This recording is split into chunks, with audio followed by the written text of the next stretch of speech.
વલસાડમાં ચોમાસામાં national highway 48ની હાલત ખખડધજ બની ગઈ। વાપીથી વલસાડ વચ્ચેના ઓવરબ્રિજ પર મસમોટા ખાડા પડવાથી વાહનોને નુકસાન થઈ રહ્યું છે અને અકસ્માતનું જોખમ પણ વધ્યું છે। વહીવટીતંત્ર દ્વારા હાલ પેચવર્કની કામગીરી શરૂ કરાઈ છે, પરંતુ તેના કારણે ટ્રાફિક જામની મોટી સમસ્યા છે। ઊંચા ટોલ ટેક્સ વસૂલતી ઓથોરિટી સામે વાહન ચાલકોમાં રોષ જોવા મળી રહ્યો છે અને તાત્કાલિક રસ્તા રિપેર કરવાની પણ માંગ ઉઠી છે। ટોલની સામે તો સુવિધા 0%। ટોલ તો એ લોકો ટોલ 6 મહિના માટે આપણને રસ્તા કમાવે છે। 6 મહિનામાં મફતના પૈસા કમાવા માટે એ લોકો ટોલ લે। ચોમાસાના હિસાબે ખાડા મસ્ત મોટા પડી ગયા છે, એનો રિપેર કામ થાય ને ખાડા પડવાથી ઘણા નાના વાહનોને અકસ્માત નડે છે। ઘણી જગ્યાએ પાણી ભરાઈ જાય છે, એના કારણે વાહનોને તકલીફ પડે છે। ખાડામાં વાહનો પડી જાય છે અને અકસ્માત થાય છે।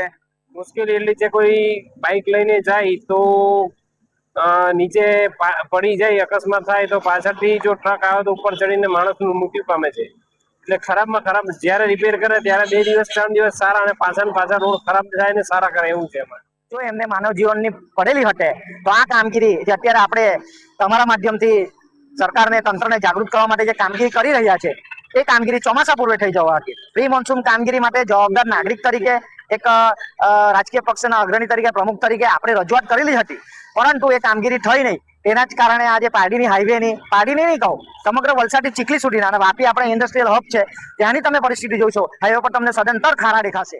મુંબઈ અમદાવાદ નેશનલ હાઈવે 48 પર વાપીથી લઈને વલસાડ સુધીનો જે માર્ગ છે અત્યારે વાહન ચાલકો માટે મુસીબતનો હાઈવે સાબિત થઈ રહ્યો છે, કારણ કે આ હાઈવે પર 5 જેટલા જે મહત્વના બ્રિજો છે તે અતિશય બિસ્માર હાલતમાં છે અને ઠેર ઠેર પડેલા ખાડાઓને કારણે રોજ અનેક અકસ્માતો થઈ રહ્યા છે। તો બીજી તરફ ખાડાઓને કારણે જે વાહન ચાલકોને ભારે નુકસાન થાય છે, તો અત્યારે જે પ્રકારે પરિસ્થિતિ છે, રોડ પર જે પડેલા ખાડાઓને કારણે ધૂળની ડમરીઓ ઉડે છે અને વાહન ચાલકોના સ્વાસ્થ્યને પણ નુકસાન થાય છે।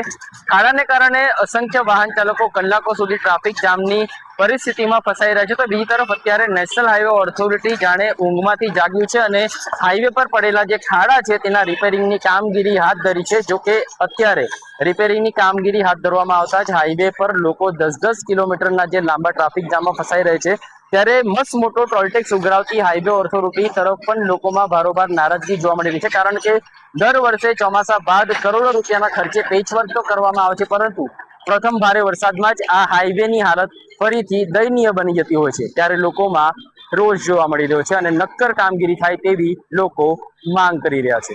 રિતેશ પટેલ, TV13 વલસાડ।